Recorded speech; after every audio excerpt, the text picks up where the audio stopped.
नमस्कार, मैं हूं अर्जिता और हाजिर हूं एक और नए विश्लेषण के साथ। हरियाणा में इस साल के नवंबर महीने में सत्ताधारी बीजेपी का कार्यकाल खत्म होने वाला है और इसी के मद्देनजर विधानसभा चुनाव की उल्टी गिनती भी शुरू हो गई है। औपचारिक तारीखों का ऐलान अभी बाकी है, लेकिन जीत की तैयारी के लिए इनेलो और बसपा जी जान से जुट गए हैं। बसपा सुप्रीमो के आशीर्वाद के साथ आकाश आनंद हरियाणा में अपना विजय रथ लेकर पहुंच चुके हैं और ताबड़तोड़ कार्यकर्ता सम्मेलन कर रहे हैं। उनका साथ दे रहे हैं गठबंधन के उनके साथ ही इंडियन नेशनल लोकदल के प्रधान महासचिव और बीएसपी इनेलो के मुख्यमंत्री उम्मीदवार अभय सिंह चौटाला।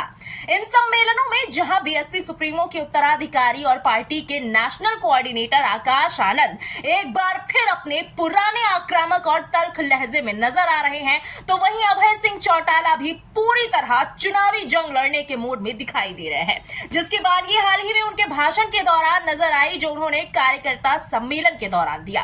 क्योंकि अपने इस भाषण में अभय सिंह चौटाला ने न सिर्फ बीजेपी से लेकर कांग्रेस तक को पानी पी पी कर खरी खोटी सुनाई, बल्कि बसपा सुप्रीमो मायावती के पीएम बनने की तारीख का भी ऐलान कर डाला, जिसको लेकर बीजेपी और कांग्रेस में हड़कंप मच गया है। क्या है पूरा मामला, वीडियो के अंत तक बने रहिएगा, सब कुछ समझ में आ जाएगा। लेकिन उससे पहले अगर चैनल को अभी तक सब्सक्राइब नहीं किया तो फौरन सब्सक्राइब कर ले, बेल आइकन दबा ले, वीडियो पसंद आए तो वीडियो को लाइक करें और ज्यादा से ज्यादा शेयर करें।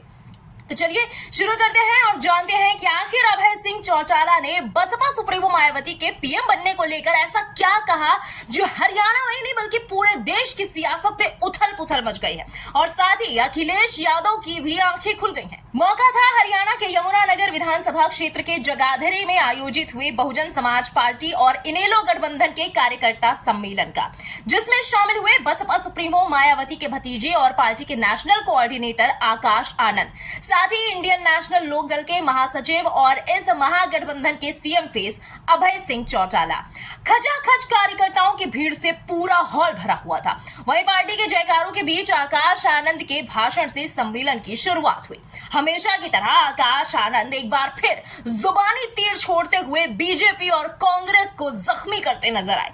अपने जोशीले अंदाज में उन्होंने कांग्रेस और बीजेपी के कार्यकाल की असफलताओं को गिनाते हुए यूपी में बसपा सुप्रीमो के कार्यकाल में हुए विकास कार्यों का बखान किया।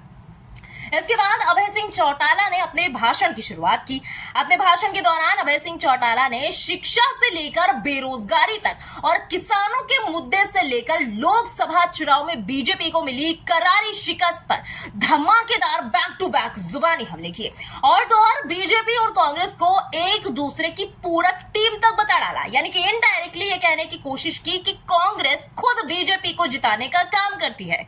अभय सिंह चौटाला ने कहा कि इस बार भी बीजेपी के सत्ता में आने का बड़ा कारण कांग्रेस खुद है। साथ ही उन्होंने यह भी दावा किया कि अगर इंडिया गठबंधन में बहन कुमारी मायावती को शामिल करते तो आज हर हालत में देश में इंडिया गठबंधन की सरकार होती और भाजपा सत्ता से बाहर होती। असली मजा तो तब आया जब अभय सिंह चौटाला ने यह कह दिया कि बीएसपी और इनेलो के गठबंधन के साथ हरियाणा में एक नई पारी की शुरुआत होने जा रही है। किसान और मजदूर की सरकार यहां बनेगी तो देश भर में एक संदेश जाएगा। उन्होंने कहा कि आज एक बार फिर देश में उसी तरह के हालात है। देश में किसानों की अनदेखी हो रही है, गरीबों के साथ अन्याय हो रहा है। अगर गरीब और किसान इकट्ठा हो गया और हरियाणा के चुनाव में बीएसपी और इनेलो के उम्मीदवार को जिता दिया और सरकार बनाई तो पूरे देश में यह संदेश चला जाएगा कि जिस तरह हरियाणा में किसान और मजदूरों के दम पर सरकार बनी है, इस तरह लोकसभा में भी पूरे देश का किसान और मजदूर इकट्ठा होकर देश की प्रधानमंत्री के रूप में बहन कुमारी मायावती को आगे बढ़ने का काम करेगा। यानी अभय सिंह चौटाला ने यह भी साफ कर दिया कि जैसा कि आकाश आनंद ने पहले कहा था कि बसपा और इनेलो का गठबंधन सिर्फ इसी चुनाव तक सीमित नहीं रहेगा बल्कि आने वाले सभी छोटे बड़े चुनाव में भी रहेगा और बसपा सुप्रीमो मायावती को देश की प्रधानमंत्री बनाने का इरादा भी पूरा पक्का है। और जितना विश्वास आकाश आनंद और बसपा सुप्रीमो को अपनी पार्टी को एक नए सिरे से ऊंचाइयों पर ले जाने का है, उतना ही कॉन्फिडेंस इनेलो को भी बसपा सुप्रीमो के लिए है। अब इन्हीं सबके बीच अभय सिंह चौटाला ने जो ये बात कही कि अगर इंडिया गठबंधन ने मायावती को शामिल किया होता तो देश भी आज इंडिया गठबंधन की सरकार पक्के तरीके से होती, तो इस बात को लेकर एक पुरानी बात याद आती है सपा अध्यक्ष अखिलेश यादव की। जब उनसे सवाल किया गया था कि क्या बसपा सुप्रीमो इंडिया गठबंधन में शामिल होंगी, तो इस बात पर अखिलेश यादव ने मुस्कुराते हुए क्या कहा था, जरा आप वीडियो में देखिए। तो क्या अगर मायावती इस गठबंधन में जुड़ती है तो ये इंडिया गठबंधन के लिए फायदा होगा या नहीं होगा? उसके बाद का भरोसा आप दिलाओगे? बाद का भरोसा आप में से कौन दिलाएगा? अगर वो आती है तो क्या आप उसमें शामिल रहेंगे? आपसे मैंने कहा बाद का भरोसा कौन दिलाएगा? तो सुना आपने, यहाँ अखिलेश यादव जैसे बसपा सुप्रीमो मायावती की क्रेडिबिलिटी पर ही सवाल खड़ा कर रहे हैं। उन्होंने कहा कि आगे की गारंटी आप देंगे क्या? इसी पर पलटवार करते हुए मायावती ने अखिलेश को खूब फटकार लगाई थी।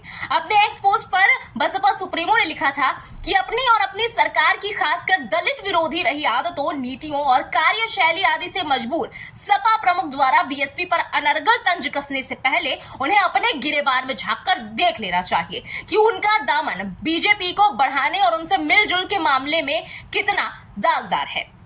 यानी बसपा सुप्रीमो मायावती ने अखिलेश यादव को बीजेपी की बी पार्टी करार दे दिया था। वहीं अब अभय सिंह चौटाला के इस बयान के बाद बसपा सुप्रीमो मायावती और इनेलो के गठबंधन की सार्थकता काफी दूर तक दिखाई दे रही है। अब यहाँ आपको यह याद दिला दे कि हरियाणा विधानसभा चुनाव को लेकर जो ऐलान बसपा और इनेलो गठबंधन की तरफ से किया गया, उसके तहत बसपा 37 सीटों पर प्रत्याशी उतारेगी, तो वहीं इंडियन नेशनल लोकदल ने 53 सीटों पर उम्मीदवार उतारने का ऐलान किया है, जिसके मद्देनजर दोनों ही पार्टियों ने हरियाणा में संयुक्त लोकसभा स्तरीय कार्यकर्ता सम्मेलन आयोजित करना भी शुरू कर दिया है, जिसमें बसपा की ओर से आकाश आनंद बसपा सुप्रीमो के कुशल मार्गदर्शन में सेल्फ ब्रांडिंग करने के साथ ही पार्टी को वापस बुलंदियों तक पहुंचाने की कोशिश में लगे हुए हैं। हालांकि यह सम्मेलन 1 अगस्त से 13 अगस्त तक शेड्यूल किए गए थे, लेकिन कांवड़ यात्रा के चलते 2 दिन की देरी के बाद आकाश आनंद और अभय सिंह चौटाला ने सम्मेलनों की शुरुआत के साथ ही बीजेपी और कांग्रेस की नींदें उड़ा रही हैं। वहीं बसपा सुप्रीमो मायावती के पीएम बनने वाली बात को लेकर भी फिर से सियासी उथल पुथल हर तरफ नजर आ रही है। तो फिलहाल अभय सिंह चौटाला के इस बयान पर आपका क्या कहना है? कमेंट्स में लिखकर हमें अपनी राय जरूर बताइएगा। मिलेंगे जल्द ही एक और नए विश्लेषण के साथ, तब तक बने रहे हमारे साथ। जय हिंद, जय भारत।